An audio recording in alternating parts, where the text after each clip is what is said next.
a little bit of a rant. I don't like to rant too much on this channel, but this is something I've been thinking about a very, very long time. And I happen to be watching a Nick Bear video, who I'm a big fan of his channel and have been for years, but he posted a video this morning where he talks about being hit by an SUV in his morning run.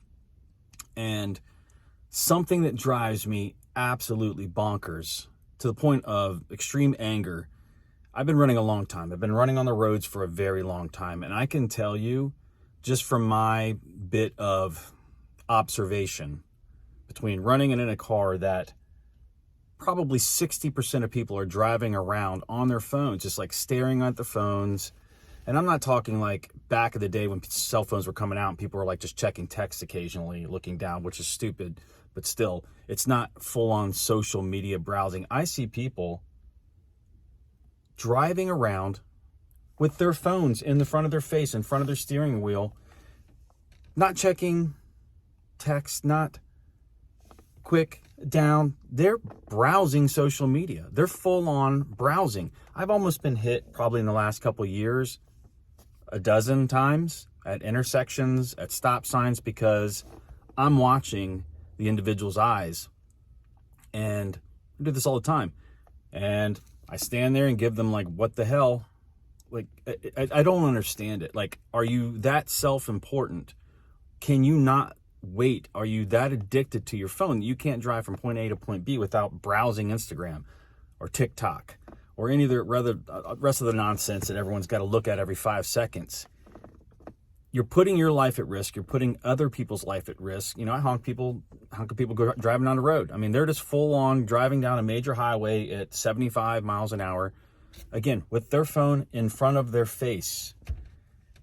It angers me because you're putting so little value on your life, so little value on other people's life, that it angers me as another human living around other humans. The situation with Nick Bear, I know there's a lot of factors at play. You know, it was in the morning, in the dark. He switched to the other side of the road, which you're supposed to run against traffic, not with traffic. But there was a reason for it because of the shoulder. I don't think he had, enough light. He did have a light that was on his watch, on his Garmin watch. So even he says, wear reflective clothing, try not to run in highly congested, dangerous areas. And sometimes it's unavoidable. His was this 1 mile road to where he was going to be doing his running. I have the same problem. I want to run to work a lot, and I can't because it's a very dangerous half-mile stretch getting into where I'm going to where I'd be safe to run. And it just takes, there's not much of a shoulder. It just takes somebody staring at their phone, and I see it, to hit you, and you're dead because you wanted to go run. I do believe that is our responsibility as runners to protect ourselves, to make sure that we're able to be seen. Don't assume someone sees you. I got this from riding a motorcycle. You cannot assume that people see you. You need to take responsibility for your life.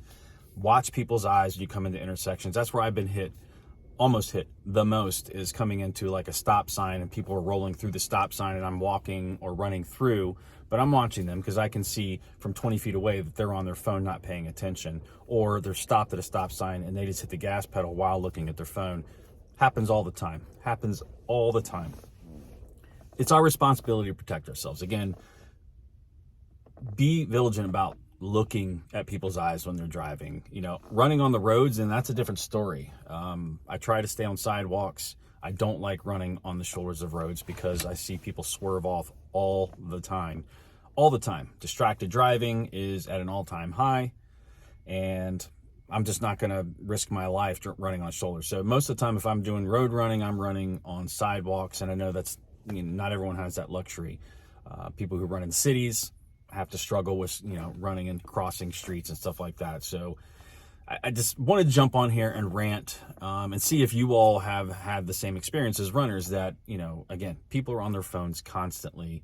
Luckily, Nick was okay. He got hit. He's banged up pretty good, and he could have easily died. Because the speed limit was 55 miles an hour.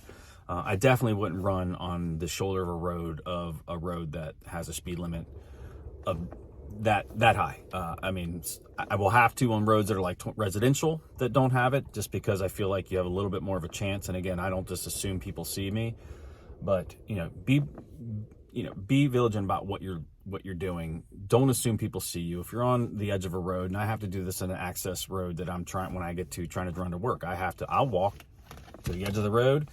I'll stand there while cars pass, and then I'll start to run again, just because I don't trust people, because there's just no margin for error. When you're dealing with a vehicle, you're going to lose. You're going to lose. You're not going to win that battle. But I like to know your all's experience with this, and that, if you're on a phone, for those of you who drive around all the time staring at your phone, what are you doing? Knock it off. You're going to kill someone, and if you get caught, and they will confiscate your phone. If you kill someone or cause bodily harm, whether it be in a car or a pedestrian, they will confiscate your phone. They'll be able to tell if you're on your phone or not, and then you're going to be having major charges. You don't want that. So let's be safe out there. Look out for each other, and get out there and get running. Let's go.